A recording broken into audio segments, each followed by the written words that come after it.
नमस्कार। राजस्थान की तमाम फटाफट खबरों में आपका स्वागत है। राजस्थान की खबरों के लिए आपसे निवेदन कि यदि आपने हमारे चैनल को सब्सक्राइब नहीं किया तो कृपया करके आपके अपने चैनल को सब्सक्राइब कर लें। तो बढ़ते हैं आज की बड़ी खबर की ओर। पश्चिमी विक्षोभ का असर राजस्थान पे। जी हाँ, पश्चिमी विक्षोभ का असर जारी है। राजस्थान से 2 दिन से मावठ भी जारी है। 24 घंटे में 20 शहरों में तेज हवाओं के साथ बारिश हुई। कई स्थानों पर ओले गिरे। तापमान में तेजी से गिरावट आई। बाड़मेर, डूंगरपुर, उदयपुर और जालोर में 3 इंच तक बारिश हुई। पाली, जोधपुर, बांसवाड़ा, सिरोही, राजसमंद और भी कई जिलों में बूंदाबांदी हुई। पारा सामान्य से 5 से 7 डिग्री नीचे चला गया। 18 शहरों में तापमान 25 डिग्री से कम रहा। 24 घंटे में मौसम साफ होगा। तापमान 3 से 4 डिग्री तक लुढ़कने का अनुमान है। वहीं सीएम अशोक गहलोत सहित चुनावी मैदान में उतरे 26 मंत्रियों में से 18 की सीटों पर वोटिंग घटी तो 8 पर बढ़ी है। वहीं सीएम अशोक गहलोत ने कहा कि कांग्रेस को स्पष्ट बहुमत मिलने की उम्मीद है। जो खबरें आ रही है वो यही कह रही है। बाकी 3 तारीख को जो फैसला आएगा विनम्रता से स्वीकार करेंगे। राजस्थान की 199 से 88 विधानसभा क्षेत्रों में महिलाओं ने वोटिंग में पुरुषों को पीछे कर दिया है। वहीं जयपुर शहर की 10 विधानसभा में पुरुष आगे रहे। जयपुर जिले की ग्रामीण क्षेत्र में फुलेरा में 78.07%, विराटनगर में 77.96% और कोटपुतली में 77.58% महिलाओं ने मतदान किया। वहीं राजस्थान की राजधानी जयपुर के मालवीय विधानसभा क्षेत्र में औसत से बेहतर वोटिंग हुई है। यहाँ हिंदू मुस्लिम वोटर की अपेक्षा कांग्रेस बीजेपी के बीच वोट बैंक बटा हुआ है। पिछले 3 बार से लगातार बीजेपी के कालीचरण सराफ जीतते रहे और इस बार भी 70% से अधिक वोटिंग हुई है। मालवीय से कांग्रेस प्रत्याशी अर्चना शर्मा ने कहा कि कांग्रेस सरकार ने जो योजनाएं दी है उससे आमजन बेहद खुश है। मैंने व्यक्तिगत रूप से काम कराए हैं, इसलिए जीत भी सुनिश्चित है। विधानसभा चुनाव में ढूंढाड़ की 32 सीटों में से मतदाताओं ने इस बार कमोबेश हर सीट पर चौंकाया है। प्रदेश की सियासत के सिरमौर माने जाने वाले इस अंचल के 4 जिलों जयपुर, टोंक, सवाई माधोपुर, दौसा और जयपुर की 32 विधानसभा सीटों पर मत प्रतिशत सिर्फ 0.35% बढ़ा है।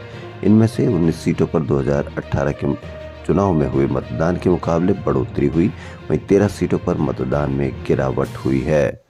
सबसे हॉट सीट मानी जा रही टोंक विधानसभा सीट पर 3% गिरना यह चौंका रही है। इस सीट पर मतदान प्रतिशत इतना गिरना सचिन पायलट की जीत के अंतर को घटने का संकेत दे रही है। अब देखना यह है कि मत घटने से सचिन पायलट की जीत का अंतर घटता है या और भी अधिक बढ़ जाता है। चीन में निमोनिया और संक्रामक बीमारी के बढ़ते खतरे के बीच 2 दिन पहले जहां केंद्र सरकार ने उन्हें अलर्ट किया, वहीं सोमवार को प्रदेश के चिकित्सा विभाग ने भी अलर्ट जारी किया है। राजस्थान के सभी सीएमएचओ को निर्देश दिए गए कि अस्पतालों में बेड की उपलब्धता, इन्फ्लुएंजा के लिए दवाओं और टीकों, मेडिकल ऑक्सीजन, एंटीबायोटिक्स, निजी सुरक्षा उपकरण, टेस्ट किट, ऑक्सीजन प्लांट और वेंटिलेटर की पर्याप्त व्यवस्था बनाए रखे। Jaipur literature festival. जी हाँ, जयपुर लिटरेचर फेस्टिवल के 17वें संस्करण के स्पीकर्स की सूची जारी कर दी गई है। तीसरी सूची में 25 प्रवक्ता शामिल है। इनमें सामाजिक उद्यमी, कार्यकर्ता और पूर्व आईपीएस रह चुके अमोद के कांत भी शामिल हैं। ये खाकी इन डस्ट स्टॉर्म और खाकी ऑन ब्रोकन विंग्स जैसी किताबें लिख चुके हैं। बीसीजी इंडिया और सेव द चिल्ड्रन इंडिया के अध्यक्ष अरुण मायरा होंगे। इन्फोसिस फाउंडेशन की संस्थापक और लेखिका सुधा मूर्ति, लेखक यतीन्द्र मिश्र भी होंगे। इनके अलावा इस प्लेटफॉर्म पर साहित्य अकादमी पुरस्कार से सम्मानित कवि बद्री नारायण होंगे। इनकी कविताओं का अंग्रेजी, बंगाली, उड़िया, मलयालम, उर्दू सहित अनेक भारतीय भाषाओं में अनुवाद हुआ है। वहीं जयपुर के सिटी वन इनिशिएटिव जयपुर के संस्थापक शिवांश आहूजा को 21वीं सदी कौशल के क्षेत्र में उत्कृष्ट और उदाहरणात्मक कार्य करने के लिए ब्रिटेन की नॉटिंघम यूनिवर्सिटी ने ब्रिटिश काउंसिल दिल्ली में अवार्ड देकर सम्मानित किया।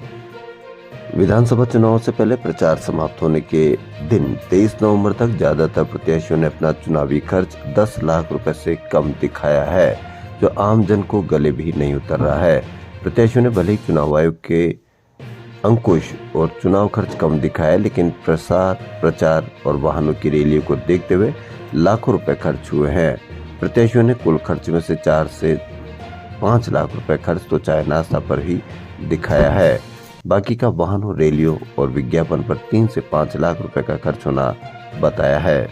चुनाव आयोग की ड्यूटी में गए करीब 2000 सफाई कर्मचारी आज से काम पर लौटेंगे। चुनाव ड्यूटी में होने के कारण पिछले कई दिनों से वीवीआईपी रूट को छोड़कर शहर की कई सड़कों पर साफ सफाई नहीं हो पाई थी।